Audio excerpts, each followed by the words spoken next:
For 25 years, we have been Indiana's business news leader. This is IBJ Media's Inside Indiana Business with Gerry Dick.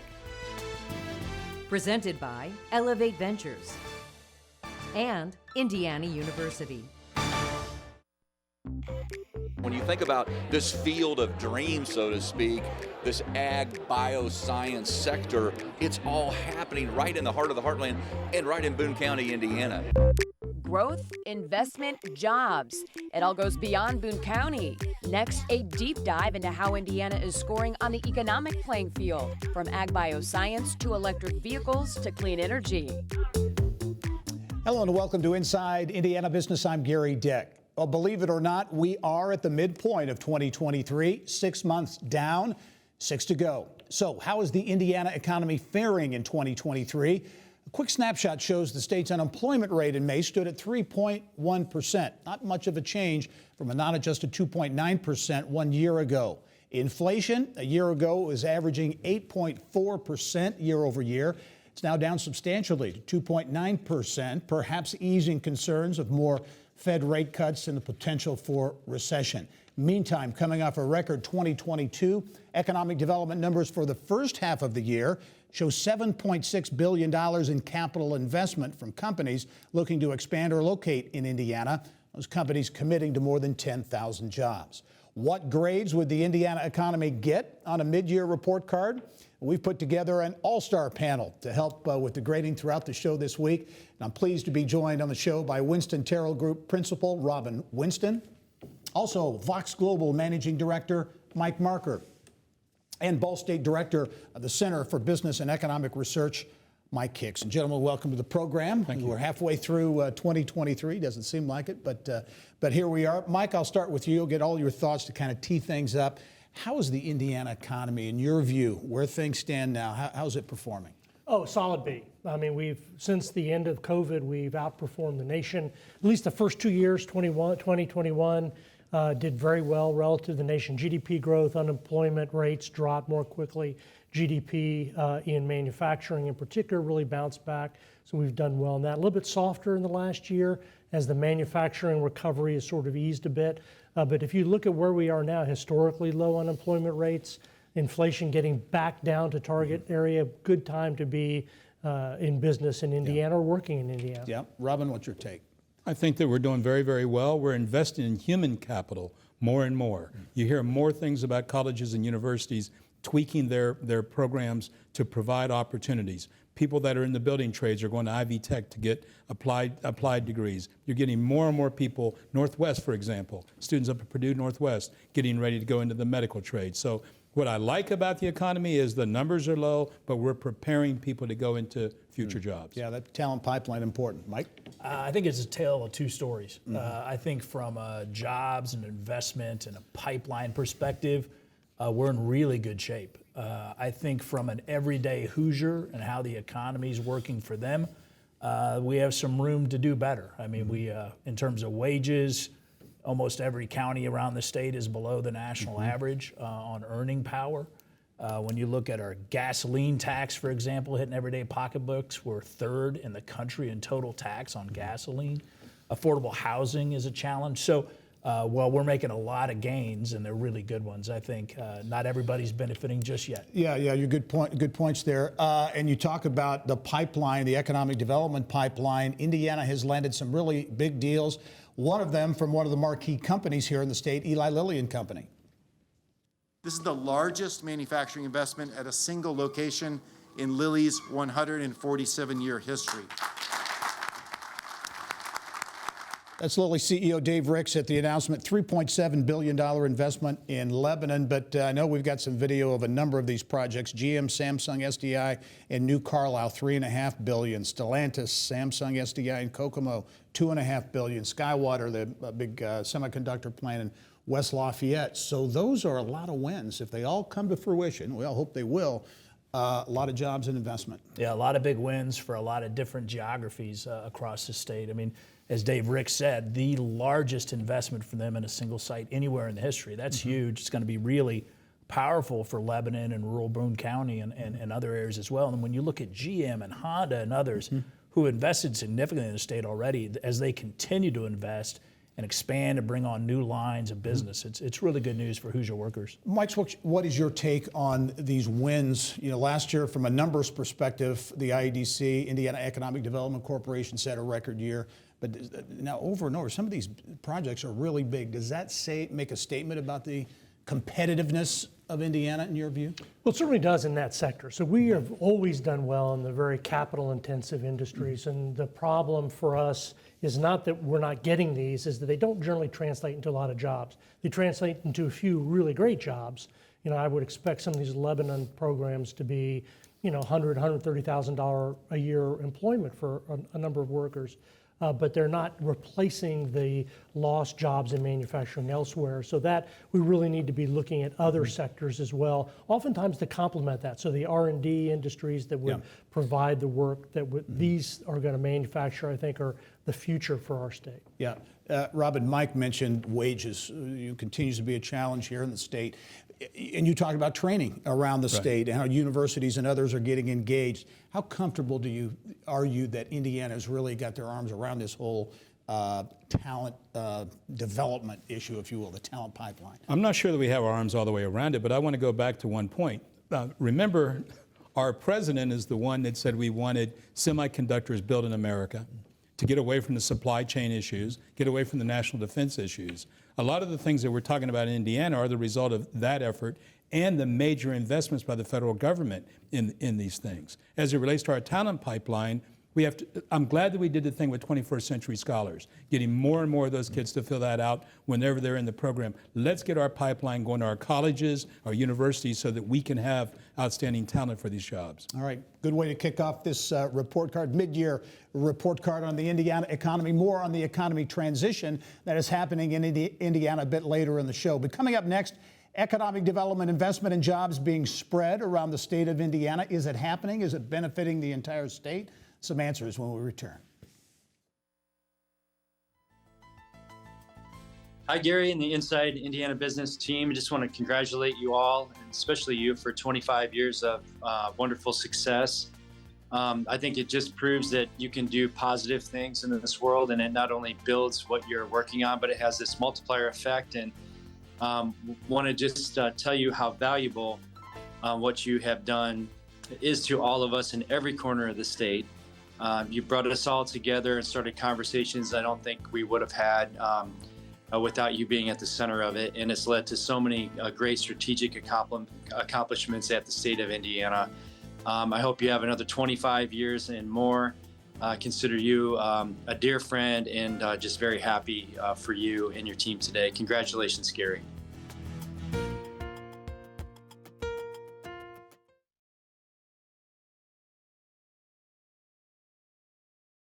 But there's organic growth that the IEDC doesn't touch that is not included in our $30 billion in the last 6 quarters. But 50% of the work that IEDC, the investment the IEDC is involved with, is landing in rural or mixed rural areas. So this is not just big city growth. This is rising tides lifting all boats all over the state of Indiana. Welcome back to a special edition of Inside Indiana Business as we put together a mid-year report card on the Indiana economy. And Mike, Secretary of Commerce Brad Chambers, they're talking about regional economic development, rural areas getting on board. In your view, is that happening? I mean, for a long time, I would get the feedback from smaller communities, hey, what about us? We're not participating. Well, I did a study in 2012 of IDC. They're really doing a good job of trying to spread investment, job growth around the state. The challenge is that this has been an all urban economy for 20 years, 30 years. Here in Indiana, 100% of job growth has occurred in Indianapolis metro area, but that contains some areas that look pretty rural, Lebanon and elsewhere. Indiana has an advantage of being a very compact state, so you can access those jobs from lots of other places. But I do think IDC is beginning to try to get more activity in the fringes, and I think naturally it's happening as well. We're still stuck in a place where two Indianas, the urban growth and the rural stagnation, and that is something that's really got to change, I think, in the long run for health of the economy. Robin, we took our show to Richmond and Wayne County a few months ago. I think that's a good example maybe of a region that hasn't seen a lot of success over the last couple of decades, really beginning to cash in now with pet food manufacturing and those types of multiple investments there. Yeah, you got Blue Diamond and Hill there. I mean, Valerie does an outstanding job. She's telling me that people come as far away from Trotwood, Ohio, over to work there, Modoc in Randolph County and other places. So it's a regional. You're exactly right, Doctor, because people are able to get there fairly easily. We are the crossroads of Indiana, but we're also the crossroads for economic development and job growth. One thing I'd say, Gary, that I've seen happen over the last 20-some years is the professionalism of the local economic development officers. Yeah. That has increased tremendously. That used to be where, oh, I don't know where we put this guy, and they'd be over there. Now you've got professionals that understand bonding, understand incentives, and that, I think, has helped too. Yeah, on the other side of I-70, Mike, on the west side of I-70, Terre Haute, another example. Intech, big investment there, over $1 billion, an electric vehicle component facility. And we took the show over there a couple of months ago. There seems to be some momentum building there. Yeah, it's great news for Terre Haute in that region. Mm-hmm. A lot of EV growth happening around the country if all these deals, around the state if all these deals come through, which is really encouraging. You know, we're talking a lot about wins and pipeline, but also IEDC and Connexus and the governor's workforce cabinet have really been pushing the manufacturing readiness grants. That's a very popular program. So you have existing advanced manufacturing logistics companies who are able to tap into those resources to up their game in smart technology. The legislature just put more money into that. So kudos to Connexus and the crew on getting that accomplished, because that impacts rural folks as well. And I think the other thing too on the Connexus side is, as we look at skilled workers, and I agree with what Robin's comment earlier about our skilled workforce, and we're good, but we can do better. They have a great tool called Make and Move, where Hoosier workers and others can take a look at it and see where they sync up. What training do they need? Where might they fit in this new, in these new pipeline jobs, the advanced manufacturing? You think that workforce need, especially acute in those rural areas? You go to the metro areas and the educational attainment and things like that may be a bit better. Is it more challenging maybe in some of the rural areas? I think it's challenging. The good news is most of these jobs are only a short drive away if they're not in your market. But yeah, I mean, with the unemployment rate being as low as it is and workers still continuing to stay out of the workforce for whatever their reasons are, employers are challenged still for sure. Well, the new economy transition, it is happening. Is Indiana taking part? Everything from electric vehicles to solar, alternative energy, and microelectronics. We'll take a look at that, how Indiana's stacking up in that area when we return.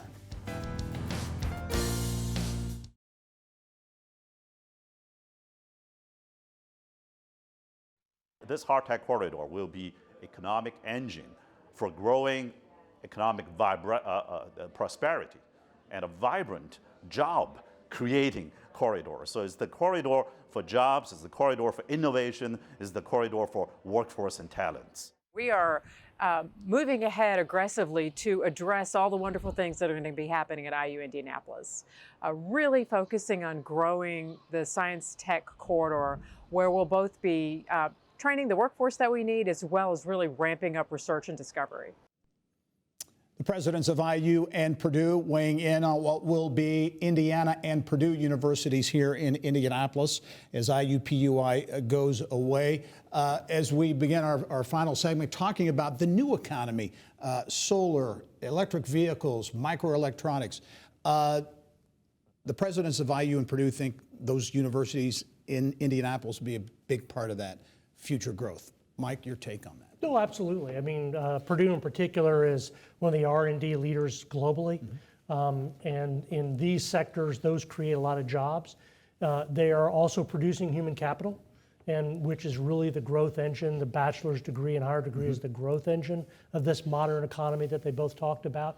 And so those and other state universities, importantly Ball State and Indiana State, are going to play a big role in this, both geographically in those areas where the spillovers will occur and statewide in producing this talent.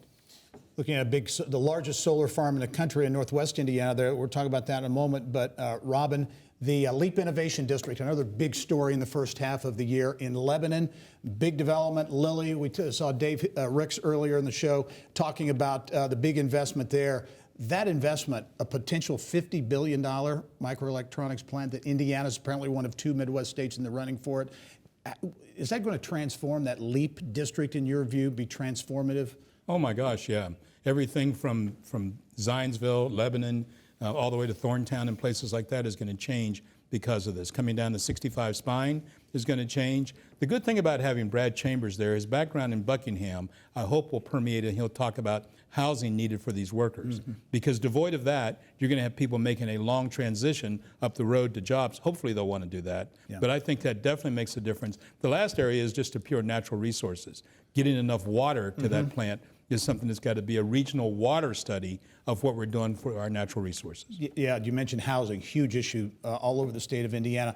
Mike, as you talk about alternative energy, the Indiana Economic Development Corporation putting a big focus. Mammoth Solar, that facility up in northwest Indiana, largest in the country. Hydrogen is a big push. The potential for a hydrogen hub in northwest Indiana. BP investing, I think, $4 billion up there. Can Indiana be a player in the energy movement, in your view? Indiana has to be a player. When you look at these jobs and the investments and the size and scope we're talking about, it's going to require not just massive amounts of water, as Robin notes, but power as well. And so by no means is solar and hydrogen going to be the solution in that, but it's going to be an important part of the mix.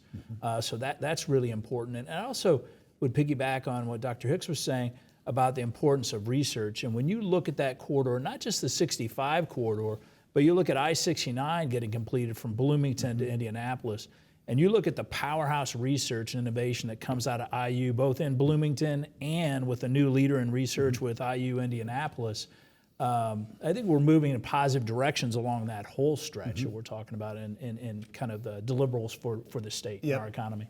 Mike, give you the final word. Mike Marker talks about I-69, takes you down to Crane, and the amazing things going on there from a research technology standpoint. I think that area there, very rural, but has one of the highest populations of STEM workers during the week. How big is Crane potentially in Indiana's economic future? You know, very large. National security demands aren't going away. Crane has been selected by the Navy to stick around and provide those R&D. So really the important part here is that communities, to take advantage of this R&D, have to be places that, as Robin said, people want to live and can live, that they have the resources for them to build a life, not just housing, but good schools. That's really how you take advantage of the R&D that's going to happen at IU, Bloomington, Ball State, regardless of whether or not the communities are ready to take advantage of it. All right, next segment, we'll have you guys give your letter grade for the Indiana economy. And that's when we come back. We'll also get you caught up on business news making headlines around the state. Stay with us.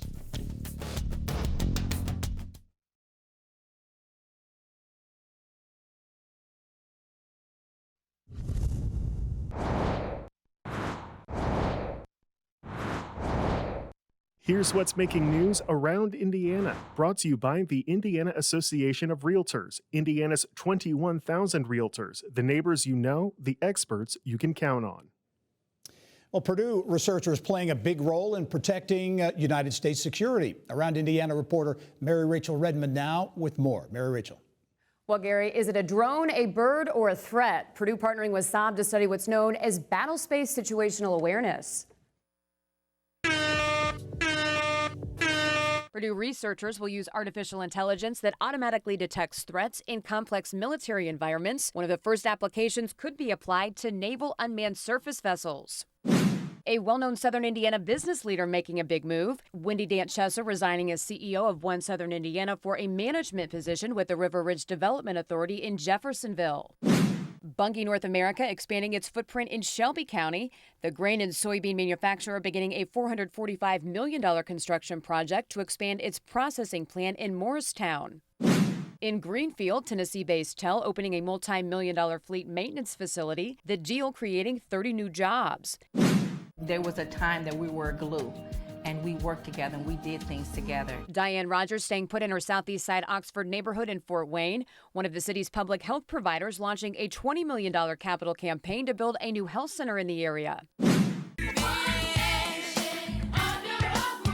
Evansville-based Old National Bank getting into a groove in Motown. The bank opening its first Metro branch in Detroit.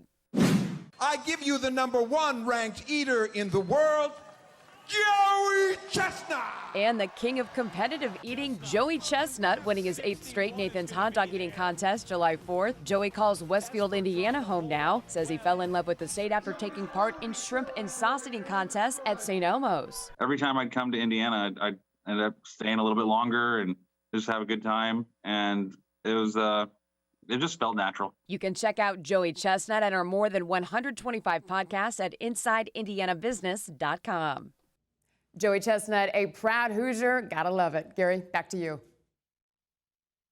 All right, Mary Rachel, thank you. Well, as we wrap up this special economic report card edition of Inside Indiana Business, I want to give each of our panelists the chance to give the state's economy a letter grade midway through 2023. Also a prediction, maybe, of what we might expect in the second half of the year.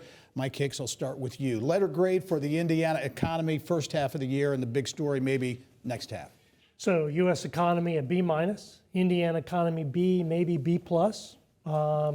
And I think the big story we're going to face the rest of the year is that we're probably going to dodge a recession, which would be the first time we really get this soft landing after such a big spike of inflation. So if we're down 2% inflation by year's end, I think we're in pretty good growth territory for next year as well. Good, pretty optimistic. Robin, your letter grade and prediction for the second half. My letter grade is an A- thanks to the help of instructional assistant Joseph Robinette Biden, who helped out that student called the Indiana economy get to an A-. My predictions are that there will be a 26th year of a outstanding show being broadcast around the state for people to watch on business and economic development, and that one of the two principals of the White House, president or vice president, will come to our state. They're in South Carolina today. They went to Georgia, not exactly big blue states. Right. Yep. So I think that you'll see that. I appreciate that. I did not pay Robin to say that, but thank you. Thank you. Mike, letter grade and a prediction. I'll give 2 grades. One, which is for employers and the wins and the investment pipeline that we're talking about, and I give a solid B there. Maybe higher if that all comes to fruition, which is always the big open question. So I think our economy is working well, and I think Governor Holcomb's right when he says we're the envy of the nation in many ways when it comes to tax climate and different things for employers. I think it's a different story, and I'd give a C, maybe even a C- for how the economy is working for everyday Hoosiers. I think the legislature had a chance to cap healthcare costs in the session. They didn't do that. Healthcare costs are really large. Affordable housing is very much a crisis in many of our communities. So that's a challenge in our earning power. Wages still remain low in many of our counties, most of our counties. So a work in progress, but a lot of good news. Great perspective, one and all. Mike Marker, Mike Hicks, Robin Winston, thanks for joining us, and again for your perspective. That's all the time we have for this edition of Inside Indiana Business. Really appreciate you joining us. I'm Gerry Dick. Go out and make it a successful week.